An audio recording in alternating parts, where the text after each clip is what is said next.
কবরে রাখা হবে, নামাজিদেরকে কবরে রাখা হবে। আচ্ছা, প্রশ্ন হবে মোট কয়টা? কেউ তিনটা কয়, কেউ চারটা। আসলে কয়টা হবে ভাই?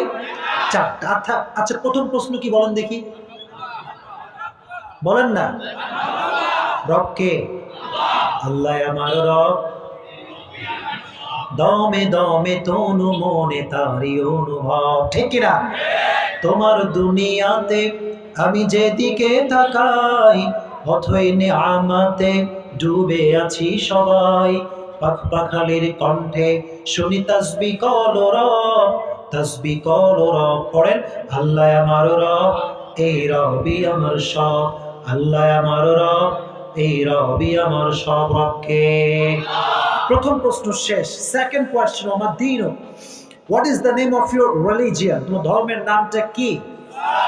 ইসলামকে ধর্ম হিসেবে আমরা খুশি না বেজা? সকলেই মন খুলে পড়েন আলহামদুলিল্লাহ। লাস্টে আপনার সামনে একজন ব্যক্তিকে দাঁড় করানো হবে, বলা হবে মান ডু ইউ নো আতারিফু হাদা রাজুল? তুমি কি জানো এই ব্যক্তিটা কে? যার মুখে দাঁড়িয়ে আছে, আজীবন নামাজ পড়েছে, সে বলবে ইনি তো আমার প্যারা নবী মুহাম্মদুর রাসূলুল্লাহ সাল্লাল্লাহু আলাইহি ওয়াসাল্লাম। কত খুব সংক্ষেপ।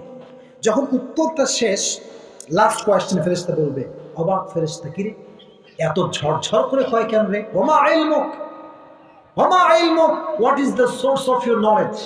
How you know that your lord is Allah, your religion is Islam, your prophet is Muhammad sallallahu alaihi wasallam?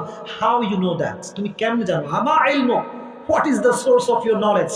আপনি বলবেন আমার নলেজের সোর্সটার নাম হচ্ছে একটা কিতাব। কিতাবটার নাম কি? আওয়াজ নাই। কিতাবটার নাম কি? যখন সব শেষ, আল্লাহ বলবে ফেরেশতা আর ডিস্টার্ব করিস না। ইফতাহু লাহু বাবুন মিন বাবি আহলিল জান্নাহ, এই মুহূর্তে ওই নামাজি বান্দার কবরের সঙ্গে জান্নাতের দরওয়াজা খুলে দেয়। ওয়ায়ুলবাসু মিন লিবাসি আহলিল জান্নাহ, ওই বান্দাকে তুই জান্নাতের পোশাকটা পরিধান করায় দে। ফেরেশতা বলবেন নাম কানাউমিল আরুজ, নাম কানাউমিল আরুজ। নামাজিকে ডাক দিয়ে বলবে, হে নামাজি, একজন স্বামী যেমন তার নতুন স্ত্রীকে নিয়ে, নববধূকে নিয়ে বাসর রাতে আরামের ঘুম দেয়, আজও তুমি আরামের ঘুম দাও, কিয়ামত পর্যন্ত ঘুমাবা, তোমাকে কেউ এক মুহূর্তের জন্য ডিস্টার্ব করবে না। এটা কখন হবে? এটা তখনই হবে যখন আমরা প্রকৃতপক্ষের মুসলমান হয়ে কবরে যাব। আল্লাহ আমাদের সবাইকে প্রকৃতপক্ষের মুসলিম হওয়ার তৌফিক দান করুন। আমাদের হৃদয়ে আল্লাহ তাআলা পরিপূর্ণ আল্লাহর ভয়টা ঢুকায় দিক পড়ে না, আমিন।